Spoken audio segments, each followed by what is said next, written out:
Nagdeklara na ng state of calamity ang ilang bayan na binayo ng bagyong Queenie. Saksi si Nico Sereno ng GMA Cebu. Sa malaparaisong lalawigan ng Palawan, huling humagupit ang bagyong Queenie bago lumabas ng Philippine Area of Responsibility ngayong gabi. Ang bayan ng Araceli nasa state of calamity na.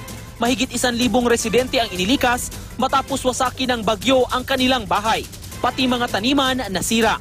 Nasa state of calamity na rin ang mga bayan ng Hagna at Duero sa Bohol. Sa buong lalawigan, 4 ang nasawi dahil sa bagyo batay sa mga lokal na tala.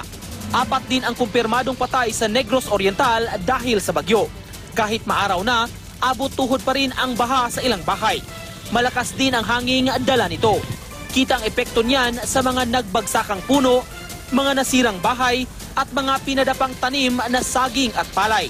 Bumigay rin ang Tampocon Bridge na nagkokonekta sa Dumaguete at Gihulngan.